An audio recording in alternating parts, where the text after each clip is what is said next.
host, Kenny. Joining me is my co-host, Garrett. Woo! All right, let's get into it. Yeah, just peek the shit out of the mic right out the jump. Oh, yeah. I will say a little housekeeping before we move forward. I think for the foreseeable future, we are going to be moving to a bi-weekly release schedule instead of weekly, just for a while until we can get things settled in. So yeah, hopefully you guys like that. Anyway, back to the Jersey Devil. So the Jersey Devil is described as being a weird looking creature, kind of like a chimera. It is described as having like a horse-like face, but dog-like head. It has bat-like wings, a snake-like tail, sometimes described as like a forked or a pointed tail, and then it has very large hooven feet. So the Jersey Devil comes from New Jersey, and it's from the region of the state called the Pine Barrens, which is a very large wooded area, mostly of pine trees. Pretty remote part of the state that hasn't been developed nearly as much as other parts. And especially back in the 1700s, from when this tale originated, it was very remote, and it was kind of where everybody who was like the outcasts of society went. People like, you know, bandits, ne'er-do-wells, Miscreants, yeah, runaway slaves went there, and just like people who were like outcasts. So it wasn't like a place everyone's like, oh yeah, let's go to the Pine Barrens. It's like, except for like Napoleon's brother, because apparently he had an encounter, didn't he? yes, Yeah. and we'll get into that. Ooh. So let's get into the legend of the Jersey Devil. The legend starts in the year 1735. There's multiple versions of this legend. So one of the main characters goes by the name of Mrs. or Mother Leeds, also called Mrs. Shroud. So depending on what version you see is what they'll go by. So I think for the rest of this episode, we're just going to go by Mrs. Leeds or Mother Leeds, because that's going to be the easiest way to remember. So at this point, Mother Leeds already had 12 other children. And upon learning that she was pregnant again, Close your legs, bitch. and upon learning that she was pregnant again, she exclaimed, "Let this child be of the devil." What a great for idea. the devil. Tremendous idea. So that either happens, depending on what version you see, either when she learns she's pregnant or during labor. During a dark and stormy night when the child was being born, she had the child, and at first the child looked normal, but then it transformed and grew little bat-like wings and a tail and started to fly around the room. In some versions of the tale, it kills Mrs. Leeds and a couple other people in the room of the cabin before it flies out the chimney and escapes into the Pine Barrens. In other versions, it just beats them with its tail and flies out. And then that's the origin story of the Jersey Devil.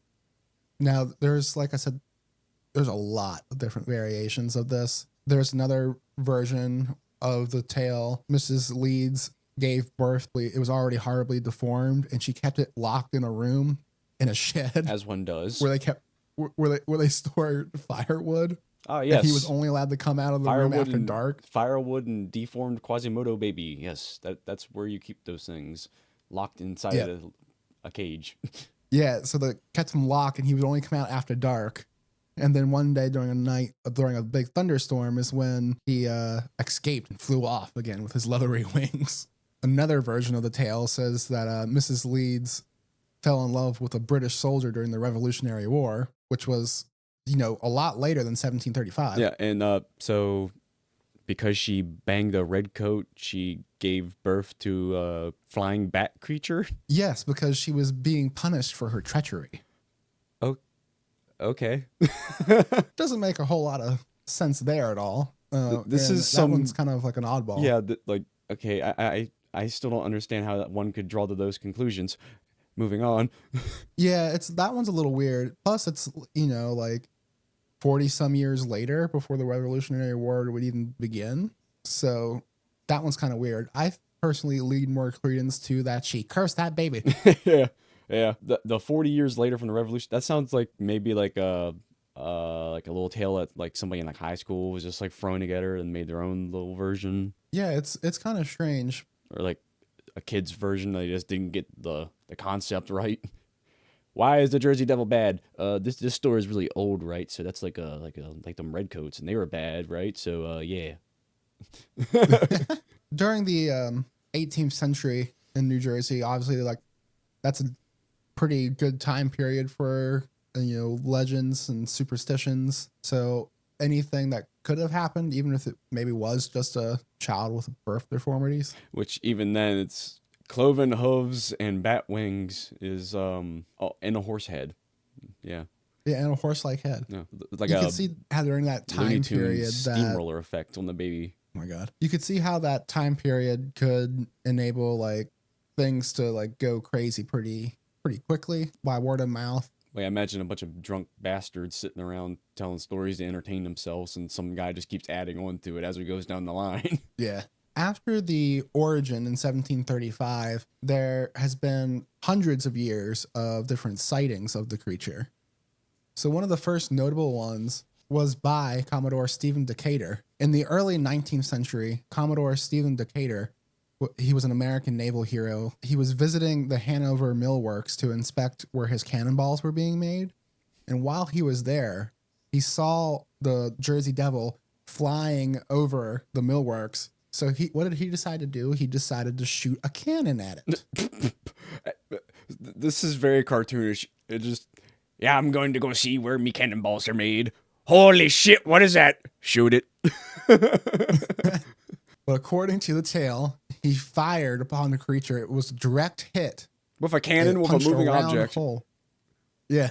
Bullshit. It punched a round hole clean through the creature, but it had no effect. And the creature continued to fly away. Was he smoking some rope, getting some some of that hemp rope and lighting her up there, bud? Maybe it didn't have any effect on the creature because, he needed it was just raw iron, and one, it wasn't a fairy creature, and two, it needed to be like blessed or something because it's a devil. Ooh. Or maybe he had a little bit too much of the opium pipe. Later, so around 1820, Napoleon Bonaparte's brother actually had a sighting as well. Napoleon's brother, Joseph Bonaparte, was once the king of Spain, and he was forced into exile after he left his throne in 1813. So he ended up settling down in New Jersey because it was between New York and Philadelphia. So there were two of the major seaports at the time. It just sounds very weird. Yeah, Napoleon's brother. Yeah, he lived in Jersey. Yeah, he's just Napoleon Bonaparte's brother. I'm just imagining like a full Guido. But he loved the hunt. So one snowy day in the winter, he was out hunting, and he came upon some strange tracks. And he said it looks like the tracks of a 2-footed donkey. This man's eating that ergot. Yeah. You notice one foot was a little larger than the other. And then the tracks, while he was following them, it just ended suddenly as if the creature flew away. So after that, Bonaparte reported that he heard a strange hissing noise. When he turned around, what's the source of the mysterious hissing noise?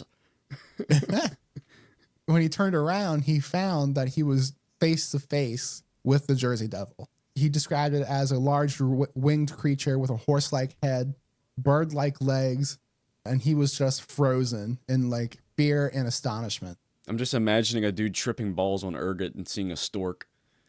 Oh my gosh. So, well, he was carrying a rifle, but he was just so shocked he didn't do anything. He didn't try to shoot it or anything like that.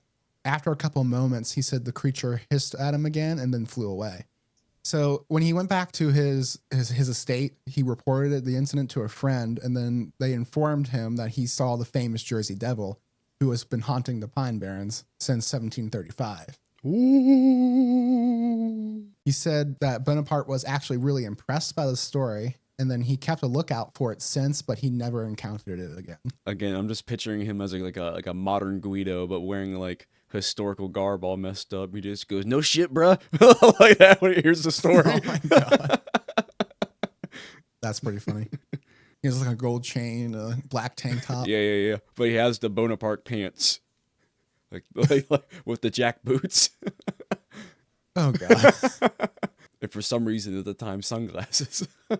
So later during the 1800s, during the 1840s, there was a lot of farmers complaining of losing livestock. So they would find the corpses of their animals mutilated, there'd be weird tracks surrounding the corpse of the animal.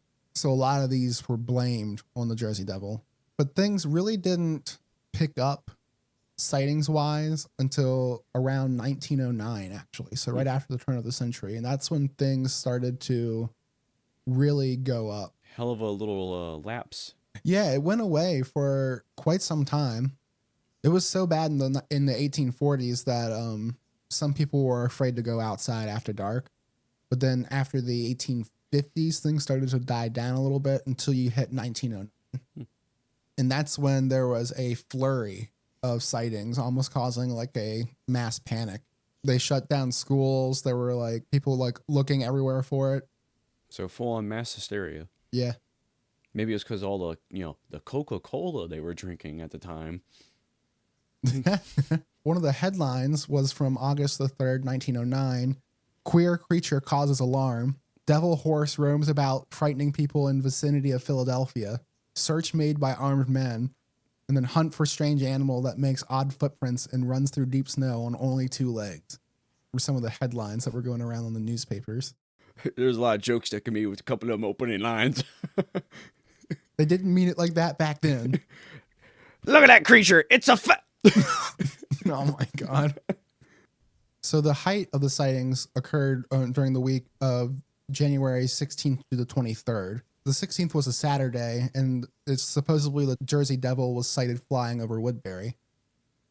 On the 17th in Bristol, Pennsylvania, which was Sunday, in Bristol, Pennsylvania, several people saw the creature and tracks were found in the snow the following day. On the 18th, Burlington was covered in strange tracks that seemed to defy logic, and some were found on rooftops, others started and stopped abruptly with no origin or destination, like a creature was flying and then landing. And then several other towns had similar footprints. On the 19th, Nelson Evans and his wife of Gloucester found the devil outside their window at 2:30 a.m. He climbing in So your Mr. window, Evans trying gave to the snatch your people up. Oh my God. So Mr. Evans gave the following account. It was about 3.5 feet high, with a head like a collie dog and a face like a horse.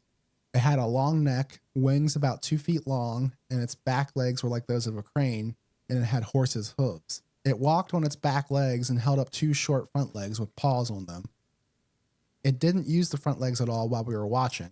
My wife and I were scared, I tell you, but I managed to open the window and say, "Shoo!" And it turned around, barked at me, and flew away. What the yeah, y'all get That's really strange too, because also that's a lot smaller than other descriptions I've heard of the Jersey Devil. I've heard of it being much larger before, like 7 feet tall, you know? Yeah, like 7-10 feet tall, big ass bitch. Like 12-foot wingspan.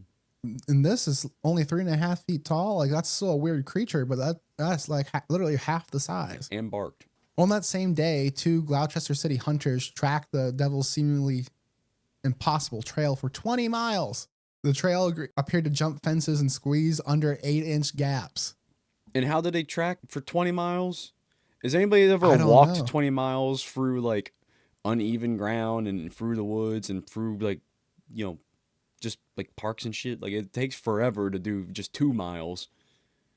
Yeah, but they supposedly tracked it for 20 miles, and it was going under and over terrain that would be almost impossible for a normal creature to do. And they tracked it even though it flew? I guess it didn't fly the whole way. It was like starting and stopping. Weird. Yeah, it is pretty strange. So then on the 20th, which was the Wednesday of that week, in Haddonfield and Collingswood, posses were formed to find the devil. And supposedly they watched him fly towards Moorestown, where he was sighted by at least 2 people there. On the 21st, the devil attacked a trolley car in Haddon Heights, but was chased off. Trolley cars in several other towns began to maintain armed guards. Several poultry farmers found their chickens dead. The devil was reported to have walked into an electric rail in Clayton, but if it happened, it didn't kill it. So they shot it with a cannonball. The bitch rode the lightning. Yeah, it seems to be impervious to physical attacks or harm. A telegraph worker near Atlantic City claimed to have shot the devil and watched him limp into the woods. He probably just shot a bum wearing a freaking like a poncho or something. Yeah, who knows? He just shot some poor train car bum with a 38 and watched him freaking like, limp his ass back into the yard. right? But it seemed to not do much because the devil was later seen visiting Philadelphia and West Collingwoods, New Jersey, where it was hosed by the local fire department. Because of course it was. Later, it said that the devil prepared to attack nearby people who threw whatever they could find at it. And then right as it was going to strike, it flew away. It said later he emerged in Camden and injured a dog, ripping a chunk of flesh out of the dog before the dog's owner drove it away. And that was supposedly the first attack on a living creature that was witnessed. And this all happened on Thursday. The trolley car attacks, everything happened just on one day. And then on the 22nd, which was Friday, which was the last day of sightings. So this was when many towns in this area of Pennsylvania and New Jersey were just in a mass panic. Businesses and schools were closing down. That day, it was seen a couple times, but it supposedly did not attack anything. So it can take a cannonball to the chest, but if you throw a rock at it, it pussies out. It'll run away. Yeah. I mean, this thing sounded like a bitch. So that was like the craziest sightings where it was something was going around and causing a mass panic. But it's been sighted pretty much every decade since. So after the flap in 1909, if you go forward almost 20 years, in 1927, in the middle of the night in Salem City, New Jersey, a cab driver reportedly pulled over for a flat tire. There weren't any streetlights to illuminate the road, so it was very dark. As the driver left his vehicle to fix the tire, he heard a lot of terrifying screeches, and then suddenly a large creature appeared from the woods and attacked him. While the thing was trying to attack him, he rushed back into his car, and then it continued to pound on his car as if it was trying to get to him, but then eventually it gave up and flew off. Well, that's shit your pants territory. Yeah, you're just changing a tire, and all of a sudden this thing comes in the pitch black, comes and flies at you. Yeah, yeah, because unless that man had a hurricane lantern in his freaking, in his car somewhere, he had no light whatsoever unless he's like burning a match. Right. I mean, it could have been a deer coming up because they rear up and they, smack the shit out of you. Yeah, I mean sometimes they will attack you, and if it's dark and you're panicking, who's to say like it wasn't just like a buck that was like trying to like beat your ass, smack the piss out of them. Yeah. I mean, I'm sure everyone's seen those videos online of like that guy fighting a deer and it's like beating the hell out of him. Yeah, throwing hands like Mike Tyson. Yeah. Then if we jump to the 1950s, in November of 1951, a group of kids were allegedly cornered by the Jersey Devil at the Dewport Clubhouse in Gibbstown. And supposedly dozens of people saw the creature, but it bounded away without harming anybody. But during that sighting, there was allegedly dozens of witnesses. Yeah, so like again, like what are these people seeing? Like is it legit, or is this just a guy who told a story and said that a dozen people saw it? Right. Or was it just a kangaroo with a kite duct taped to it? Then in the 60s, in 1961, two couples were driving through the Pine Barrens, and they insisted the Jersey Devil landed on top of their car. They were terrified and feared the creature would crush the vehicle with them inside it. So what did they do? They all got out of the vehicle and ran into the woods. You what? Yep. So they ran and logic into the woods. Eventually they heard a shrill scream and they saw the creature flying away, and then they returned to their vehicle, of which the top was badly dented in. So why didn't they just keep driving? I don't know. What if it's so big and you're worried that it's going to like cave the roof of the vehicle in and it's trying to get you, why would you get out of the vehicle and run into the woods? Where it can just pick you off one by one. These were white people, wasn't it? It does not say, but I would assume so. Well, I guarantee your brother's not going, I ain't getting out of this bitch. Oh my God. You just drive. I mean, just gun it. Do something. Now I'm going to step outside and have a word with him. Oh my gosh. In April of 1966, there was a bunch of mutilated dogs and livestock near the Mullica River. And then in one incident, more than 40 animals were badly mangled and killed. One of the animals was a 90-pound German Shepherd that had its throat out. So like what could do that? and like possible black bear. Maybe, I don't know. Supposedly they found some footprints, like very large footprints in the area where the animals were killed, but the ground was too wet to like track it or make any plaster casts. So kind of like the livestock and animal mutilations and deaths continues in the 70s, and it seems like a lot of people were blaming the Jersey Devil on that. Possibly alien big cat. Maybe. There. Change it out for another cryptid. I mean, mountain lions have been sighted within this area, and that's, recently. Yeah. So not too far from New Jersey, especially the Pine Barrens. I mean, that seems like something where black bears and mountain lions would be. Yeah, it's very possible this was a misidentification, but people went crazy with it. Then if we jump to the 1990s, in the early 90s, there were 4 college students that were camping in the Pine Barrens when they were woke up in the middle of the night by high-pitched cries and something stomping on the outside of their tent. So apparently the night was a full moon, and all 4 of them saw a creature walking on 2 animal legs. I think they meant like hind legs that bent backwards as opposed to like a normal. There's a crackhead on drywall stilts. Then one of the girls who were camping screamed, and then the thing spread its wings and it flew away. Once daylight hit, they packed all their belongings and they went to one of the girls' home. And they didn't actually make an official police report, but one of the girl's brothers went to the campsite to see where it happened, but it started to rain, so any kind of footprints or anything were washed away. Coincidence. Yeah.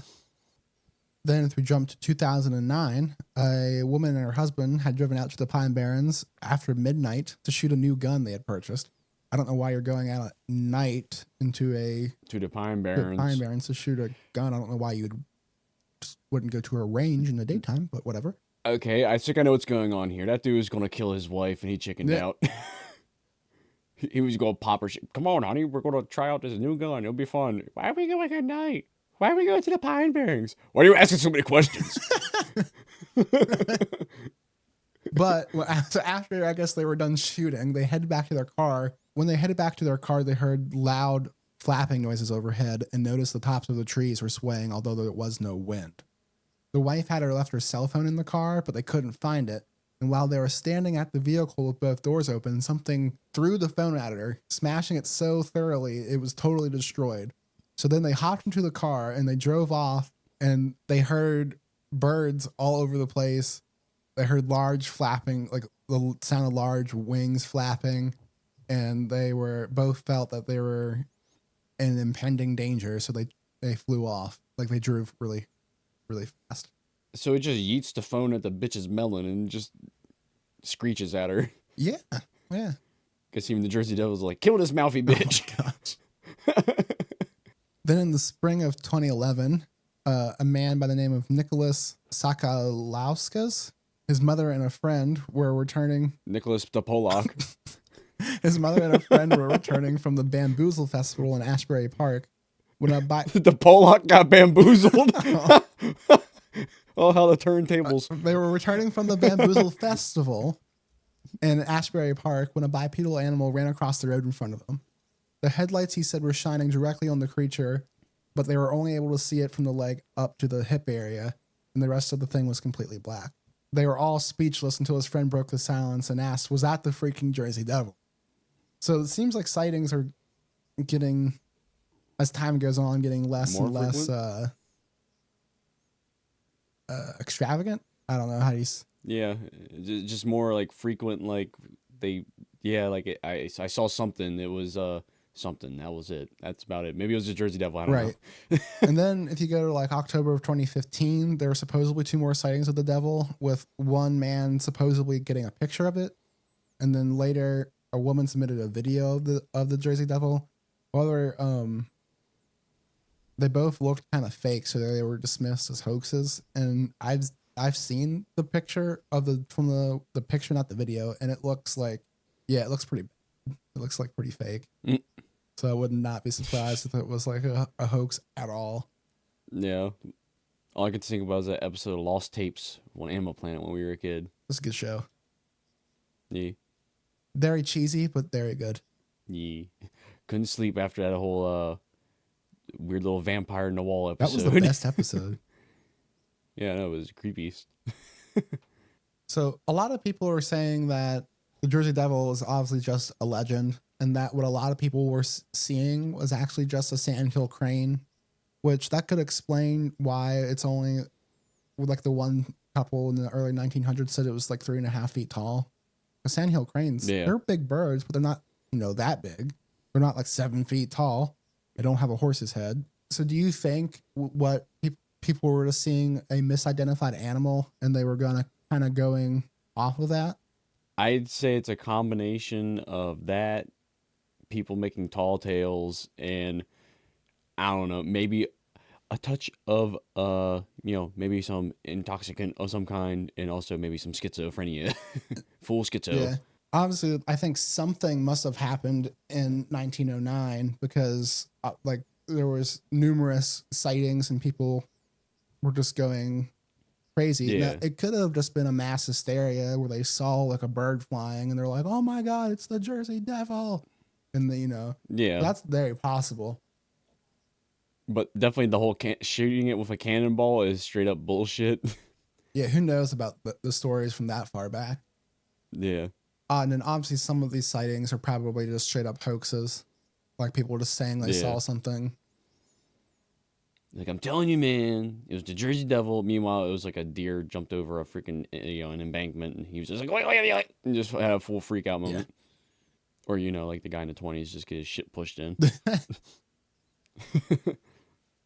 Getting the shit beat out of him while he's trying to change his tire. Mm-hmm.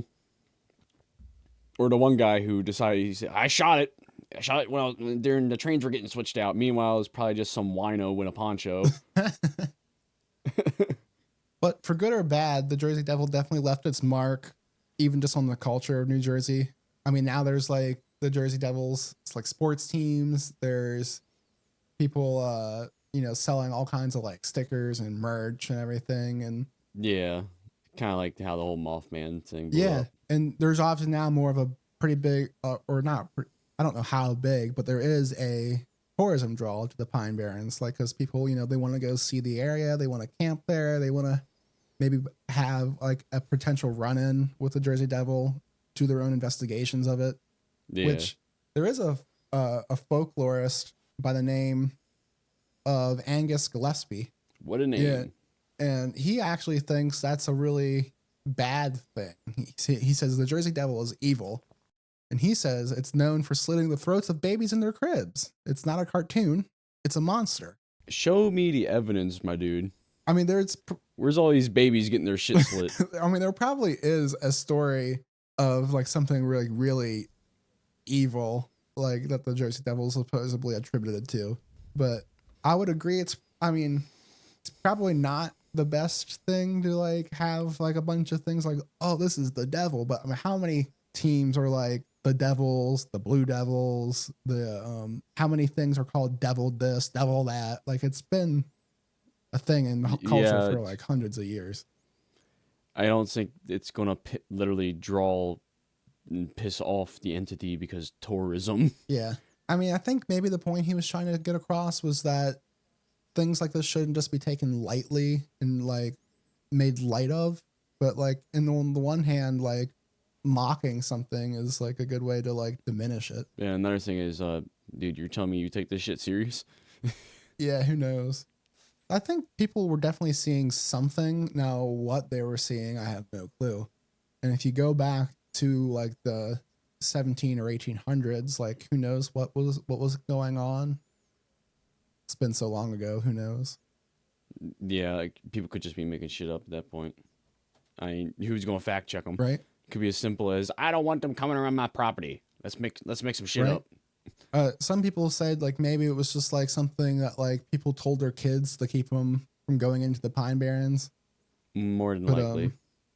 Who knows? I think people were seeing something. Now, what they were seeing, I don't know. Yeah, could have been a sandhill crane. Could have been a black bear making tracks and tearing up animals. Could have been a homeless wino wearing a poncho. Could have been a kangaroo with a kite duct taped to it. The world may never know. Who knows? Thank you for listening to this episode of Enter the Rift podcast. If you've enjoyed it, please let us know. Share it with your friends. And if you have any feedback for us. Just let us know. What would you want to hear about? What do you think we could improve on? Thanks for listening, everybody. Peace.